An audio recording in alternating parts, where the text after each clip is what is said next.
there. Hope everyone's having a great day today. So today we're going to be talking about Greythorne by Crystal Smith. This is the sequel to Bloodleaf, and it pretty much picks up almost where the last book ends, but some time has passed, a few months, and a lot has changed, let me tell you. I have to say, my biggest issue with the first novel was that I don't really think we as readers got to see a lot of growth from Aurelia, but Crystal Smith, she definitely changes that in this novel.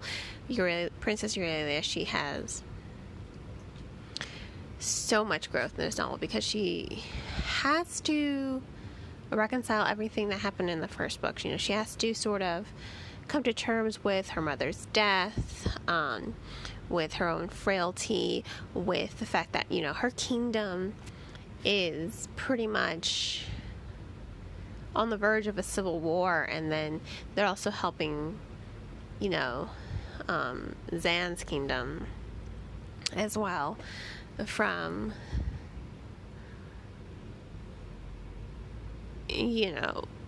Prince Valentine's kingdom. It's pretty much crumbled because the wall, the magic, they were unsuccessful at stopping that event from occurring. So his people are now refugees, they're moving around, and Aurelia, she wants to help them because it's the right thing to do. These people didn't do anything, but there's a lot of unrest in her kingdom as well.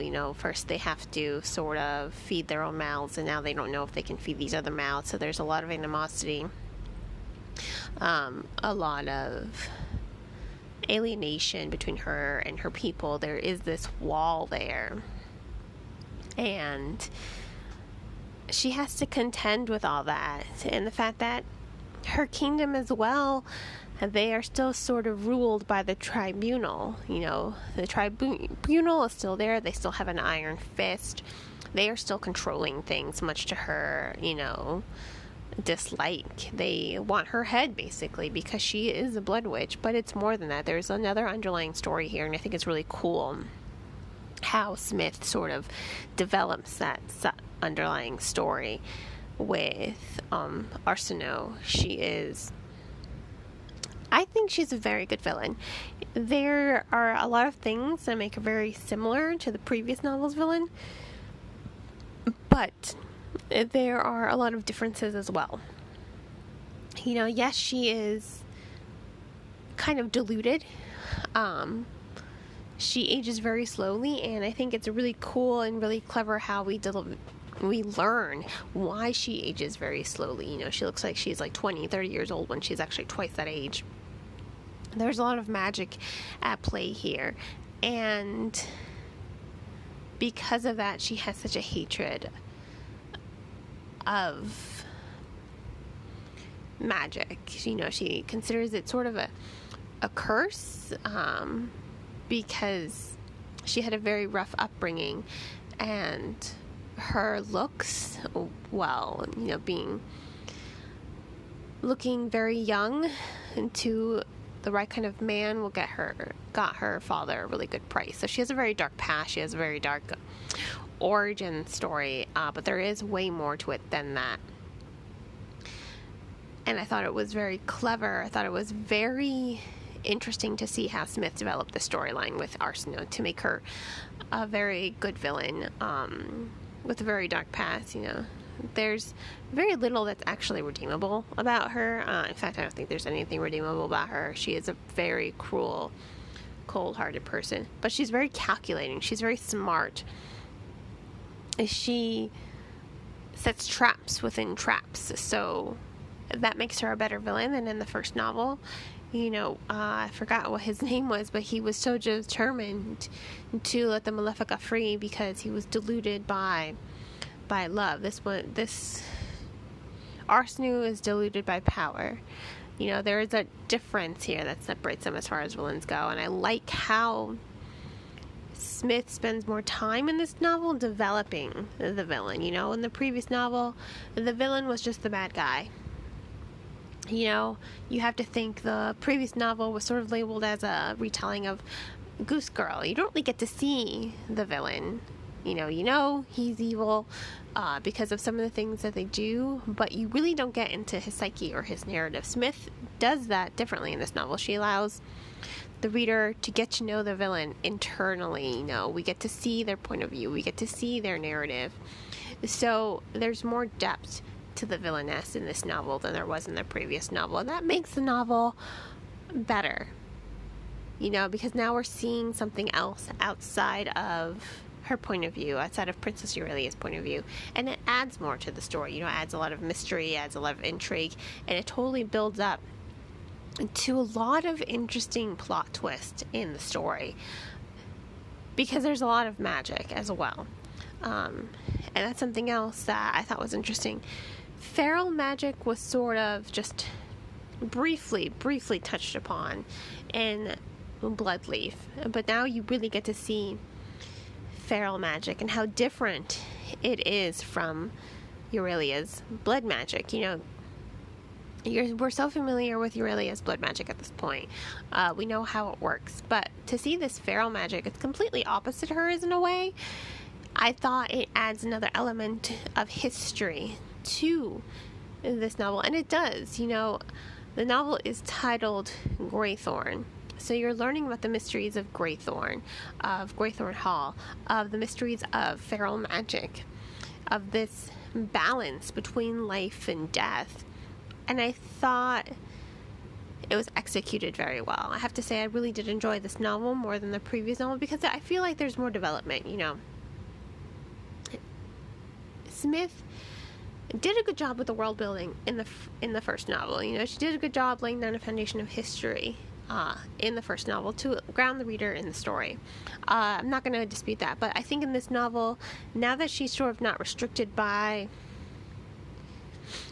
just telling Aurelia's story, and she's expanding her scope as far as narratives go and as far as magic goes, she's really developing something quite wonderful. It's very action-packed, it's very tension-driven, it's moving forward and forward. Dynamic shift in this novel. They become more complicated. Relationships become more complicated. These characters, in the end, become more complicated. And Aurelia, for the better, grows. She becomes such a good... Okay, that's the wrong word choice.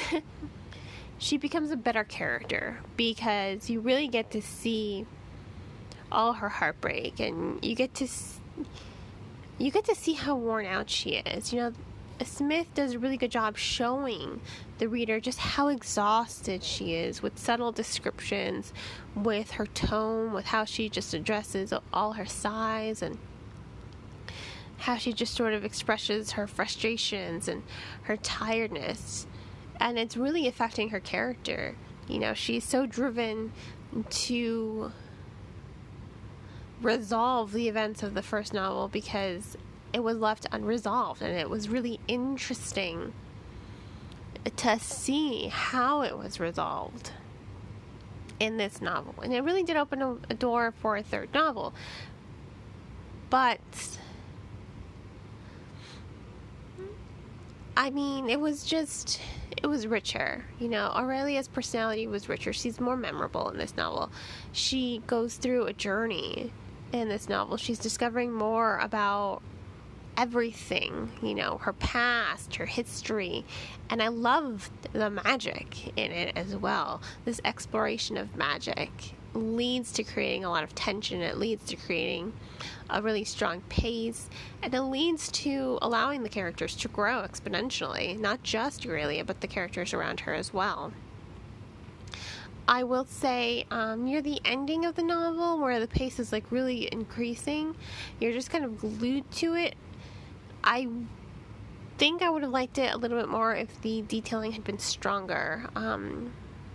It seems like the energy is there. Smith's energy is there. There's no doubt about that. But I think she was so stuck in her energy of writing the story and the excitement of capturing these scenes that tie to various moments in the novel. I think maybe she let her excitement get away with her a little bit, and there are some details because she's shifting a lot through the scenes. She's going through these scenes very quickly, and very briefly, and I don't want to spoil anything as to why this is happening, because it's such a great adventure at the end. It's such a high stakes, high tension, magical thing that's happening. I really loved it. I just wish there had been a little bit more detail to ground me into it, so I didn't feel, because I did feel a little lost. Maybe I was just reading it too fast, because like I said, it's full of a lot of excitement. You can feel Smith's excitement with this ending, and I was really excited when I was reading it. So maybe I was just reading it too fast. So I think I need to go back and read it a little slower. It's just the pacing of it. This is like that climactic moment. The pacing of it is so incredible. It's just going faster and faster and faster and faster, and you're just reading it faster and faster and faster and faster. Maybe just a couple words here or there to slow it down just a little bit, so that we're not completely lost in the scenery changes, because there are a lot of scene changes near the end. I think that would have been better overall. But, in any case, I really did enjoy the novel. I thought it finally did what the first novel failed to do, was really build up Aurelia's character, give her some more flaws, and allow her to grow as a character. She's been through so much, and in the first novel she hadn't really been through that much, but now she has. Now she's been through so much from the first novel, from the events that happened between the first novel and this novel, that it's sort of weighing on her. There's so much weight on her, and you get to see it through her actions, through her tone, through her narrative. You really get to see her change as a person. I like that. I appreciate that so much, because now she's memorable. She is now a memorable character, and I didn't think she was that memorable at the end of Bloodleaf. Even though I liked Bloodleaf, I didn't think she was that memorable as a main protagonist. And I do like that Smith expanded the scope and really allowed the reader to get to know the villain a little bit more, because we don't really get to know the villain in the first novel, and I personally like to know my villains. Occasionally, sometimes I understand, the villain's not, I don't always need a villain origin story, but I do like to get inside the heads of the villain. I think villain minds are really interesting because they're so complex. They have such a warped sense of right and wrong, and I like to see that. And I really think it's cool that Smith was able to explore that in this novel. So overall, I have to give Greythorne 4 stars, almost 4.5.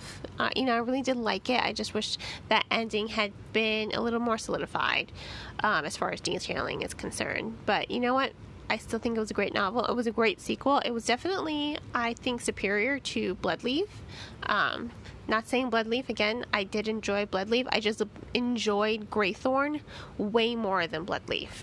So, Greythorne by Crystal Smith, the second novel in the Bloodleaf series. Check it out. Purchase it on bookshop.org. I highly recommend bookshop.org because a percentage of all proceeds goes to supporting local booksellers. You can even select what bookstore you would want your proceeds to go to. You can do it. It's really great. And it'll show you before you even check out how much of your purchase is going to go to that bookstore. To the bookstore that you've selected, or to various bookstores in your area. If money is too tight, which I know for a lot of us it is, go ahead and check out the book from your local library. Libraries are a great resource. They offer ebooks. They offer physical books. I know a lot of libraries are doing curbside pickup, so you can reserve it online. They'll email you when it's ready. You drive by, pick it up, and then you're on your way home. Libraries are a great resource for the community, and I think they deserve our support. And please do not forget to support me by liking this and subscribing to my channel. You can also become an Anchor supporter, which is where I record these, on Anchor.com. There is a link in the description to become a supporter for only 99 cents a month. You can help me out by helping improve Sin's Workshop podcast, because there's so much that I would love to do with it. I hope you all have a great rest of your day, and as always, happy reading.